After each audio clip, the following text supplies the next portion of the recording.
Hi everyone! Tonight I'd like to tell you a bit about this new game.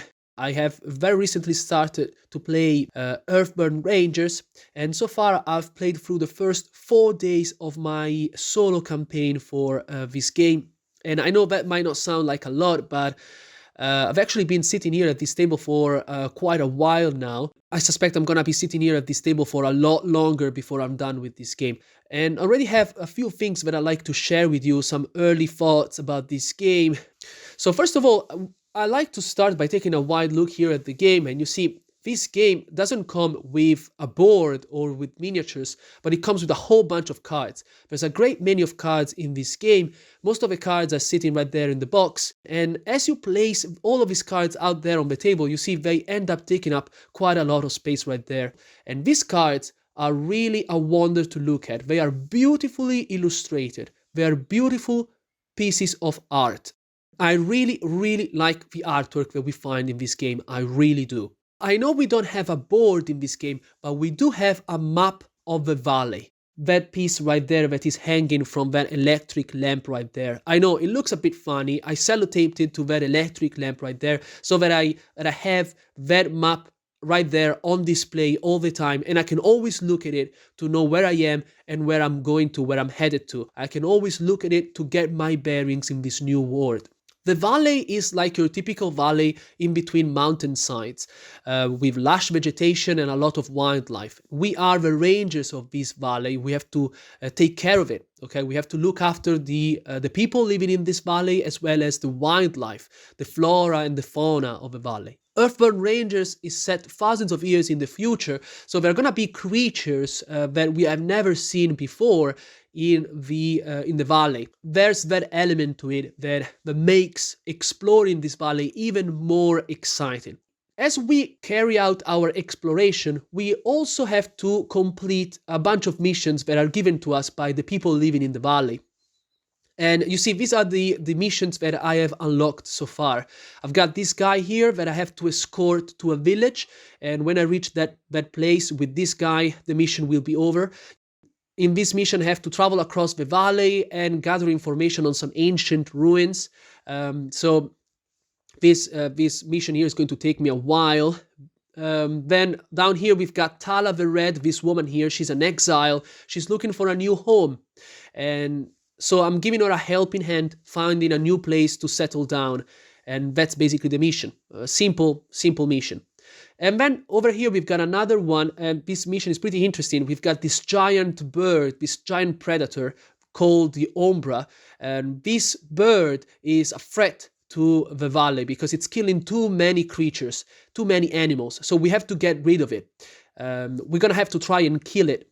This game, we don't really want to kill anything, okay? Because we want to bring peace and harmony to the valley. But if it's necessary, we have to kill an animal or two, all right? But we always want to avoid doing that because we want to protect all the beings living in the valley. That doesn't mean just human beings, okay?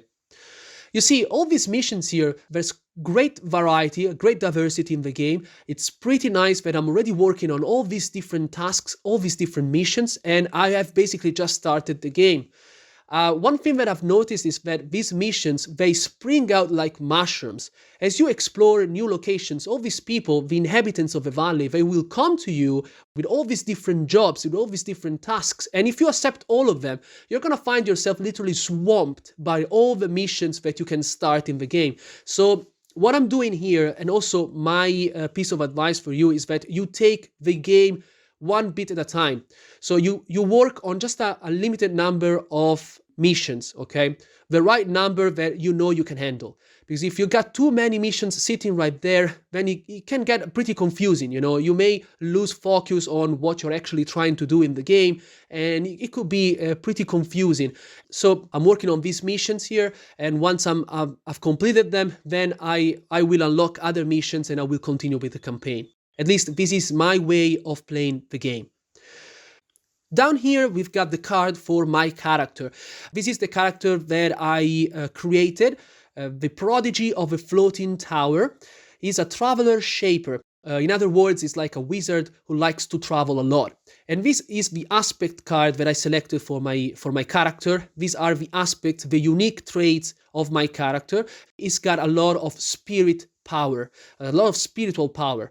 And that's because this character comes equipped with this scepter of harmony. And with this scepter, I can use the spiritual power, the spiritual strength of my character to connect with the wilderness and with the wildlife around me. Like I said before, this game doesn't really want you to kill anything. For example, if you take a look here at this predator, we've got this romping lutrinal here. He represents a danger to us. He can actually wound us, okay?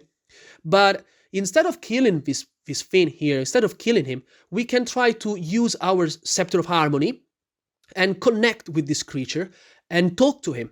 And if we're able to do that, then we can convince him to leave this place. And we don't have to hurt the thing. We don't have to hurt this animal here. So this is a very pacific game, that doesn't want you to kill anything. I could virtually finish this game without killing not even a single thing, not even a single creature, all right? Now, that's kind of odd in a game. I'm not going to keep that from you. In all the games that I've played, I've always wanted to get a good fight. That's all I've always asked for. A powerful, evil, bossy monster that I'll have to take out one way or another using my weapons, my strength, my abilities.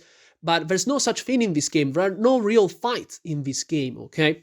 And that could be a little bit disappointing. So far, I haven't felt like disappointed at all, but I don't know whether this exploration thing, this harmless, peaceful exploration is going to hold up till the end of the game.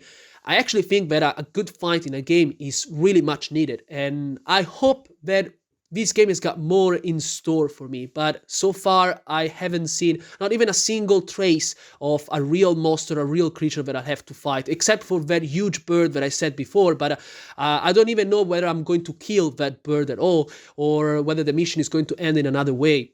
So, yes, this game is a very pacific game, and it feels good that for once I'm actually being a good guy, the good guy with a good heart, bringing peace and harmony to the valley. So I like it. I like it. It's a whole new concept. I'm not used to it at all, but I like it. I like it a great deal, actually. So I think this game is a great exploration game, and so far exploration has been really the high point of this game, and I really want to see more of the valley. I want to keep on exploring the valley, reach other places that I haven't reached yet, and just explore and see more of this place. I'm looking forward to the rest of my campaign. I think this game is really all about the journey. You can just really sit back, relax, and enjoy your journey and enjoy your exploration. You can play the game at your pace. There's no rush. There's no pressure. And, I quite like that. I quite like that. It's different. It's different from your typical adventure board game or adventure card game out there.